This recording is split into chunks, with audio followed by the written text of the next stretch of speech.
So as much as I loved judging books by their opening lines, I'd like to check their closing lines, because that video that I saw when somebody actually judged my clothing lines was also interesting.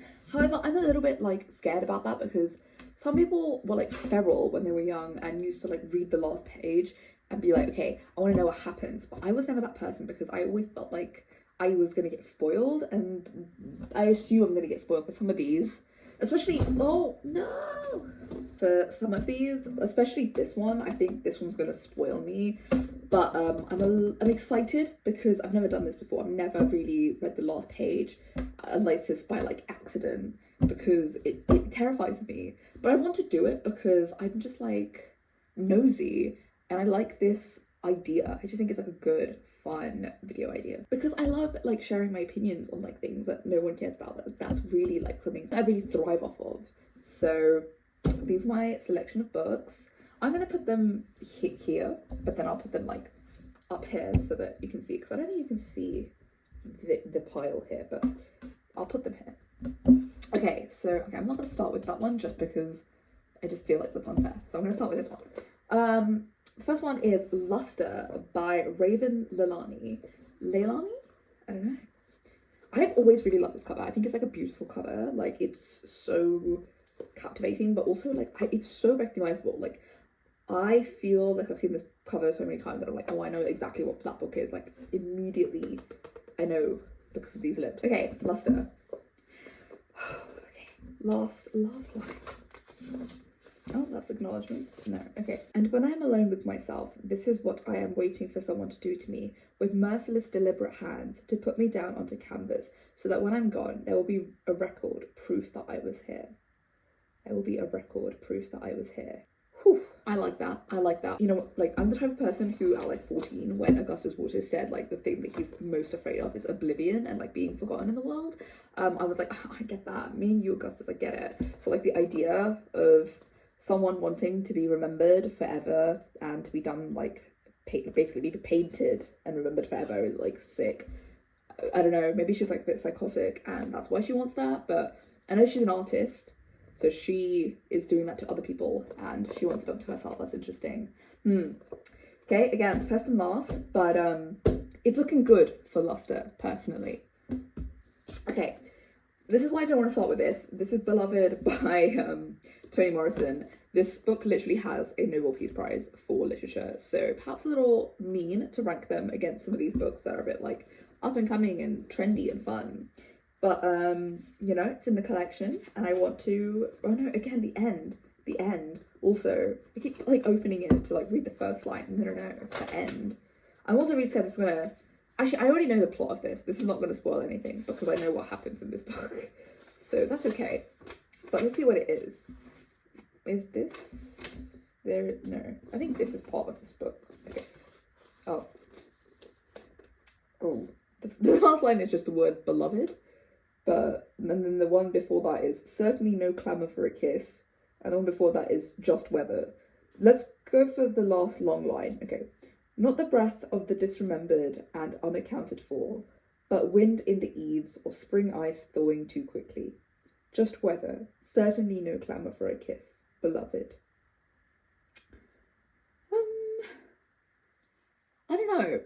I think the fact that like the last line is technically just the one beloved, and the fact that the two lines before that are also just like random two lines, I don't know, I'm not massively foaming at the mouth for this, so it's not as good for me. I don't know if the book like is going to be way better, because I assume it is. It's a Toni Morrison book, but the last line doesn't have me. But the last line, beloved, was like some sort of repetition. I could see that they'd done this sort of like I don't know, can I show it on the camera? I don't think the camera will pick it up. Where like, you know, there's like this repetition of like a short line, beloved, you know, I don't know. It's not as good as the Luster one though. The Luster one kind of came for me.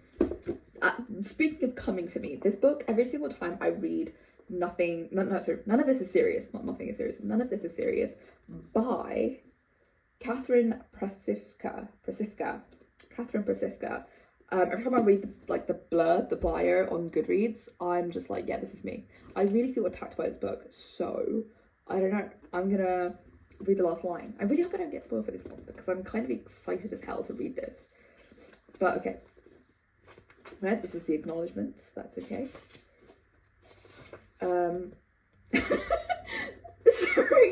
The last line of this is, I send a message into the group chat and I wait.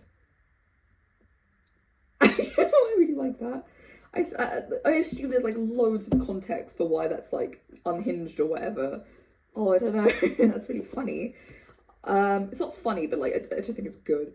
I send a message into the group chat and I wait.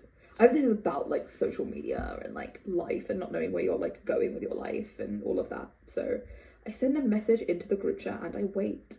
Ooh, okay, I actually kind of prefer it to The Beloved. But again, The Beloved one is like probably good in context, but like I don't know the context, like whatever. So far, it's not as good as this one, but it is pretty good.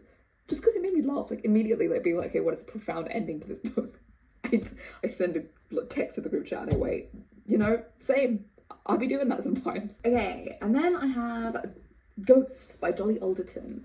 Interesting that the Dolly Alderton is much bigger than the Ghost part, because Dolly Alderton has a different book. I'm actually not sure if that came out before, but it's like a non-fiction book about love. Yeah, okay. But this book is also very popular. Wait, I'm trying to think. Did this come out first? Okay, I don't know. This book came out in 2020. When did the other one come out? It's like Everything I Know About Love or something. No. So, I can't remember what exactly the other book is called, but that book is really popular, like way more popular than this is. But Ghosts. She's on her phone in the cover, so I assume it's like social media-esque. You know, I didn't actually look up too much about this book, but I just picked it up because it was on the display in the library and it said Dolly Alderton, and I was like, okay, interesting. I think I did read the blurb, but I can't remember it now. Anyway, again, another short line. It's like I can't figure anything out. Another year begins. Okay, I guess fresh start at the end. Fine. Oh, okay. And the line before that is, I blow out the candles of my cake for 33rd time. Another year begins. I don't know. It's not like the best. It's kind of bland, but like I understand the vibes that they're going for. But no. It's okay. The Beloved one is bad, I think, just because I don't like understand it, and the whole thing with that is like there's like 3 big chunks of text, and I feel like the whole thing is meant to like hit you one after one, but because the last line itself doesn't really give anything interesting, it's lost. But yeah, that feels wrong to have it last, but you know, at least it has the weighted idea of that, like, you know, it has a Nobel Peace Prize. Who cares where I put it on this list of ranking last lines? But yeah, the next one that I'm going to rank is My Brilliant Friend by Elena Ferrante. I think this book is really cool. Elena Ferrante is like some not exclusive, elusive writer who like no one knows, like no one's ever seen her and stuff, which is really interesting. And this TikToker that I really like and like actually trust, like she has a job that's like cool, something like she reads books so that they can get adapted. Like she is the one who tells like studio execs like which books should be adapted. I'm like, that's a sick job. I want that job. But then she was like, it also pays nothing, so that sucks, and I don't want that job. But she said that this is her favourite author, and I keep flipping to the first page, not what I want, not the last page. And so I trust her, okay? Like, that's a cool job to have. I trust anyone who has that kind of job. So let's read the last page of this, and let's see if it's as good as everyone makes it out to be. Like, it's a pretty popular book and everyone really likes it. So, it was the pair she had made with Reno, making and unmaking them for months, ruining her hands. Okay, it's about shoes. It was the pair she had made with Reno, making and unmaking them for months, ruining her hands. So she gets given, that is the last page, right? Yeah. So she gets given a pair of shoes that she was making and making that ruined her hands. I feel like that's really poignant for like whatever's happening in this specific book. So I'm going to put that kind of high because that's also quite interesting, like making and making them for months and then ruining her hands. That's quite interesting actually. I'm going to put that second because I feel like the others are a bit unserious, but that one's quite good. That one's interesting. It's probably a very like hitting ending. I like it. This is a book I really want to read, but I keep putting it off because I'm like, I'm never in the mood. But yeah, at some point the library's gonna be like, give the books back, please. And I'm gonna be like, no.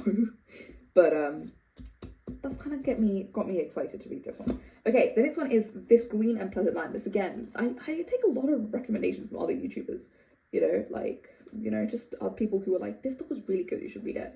And this was like ages ago. And this is about like random people moving to the countryside and like opening a mosque after they've been living there for a while, because I don't know, it's just very interesting. Okay, I really don't want to get, I think I'm going to get like spoiled, because I don't actually know whether they do end up building the mosque that they want to build. There's a mosque on the front page, so I assume they do, right? But I don't know if they end up building the mosque, and I assume this is going to tell me exactly whether or not. Okay, it would take a while and some care, but once the grass grew over it, the patch would blend with the rest of the garden, as if it had always been that way. That's got nothing to do with the mosque, so at least I didn't get like spoiled, but I don't know. It would take a while and some care, but once the grass grew over it, the patch would blend with the rest of the garden, as if it had always been that way. It's not bad. It gives us something to think about, and I assume this patch of grass is like something that's sort of interesting throughout the whole book.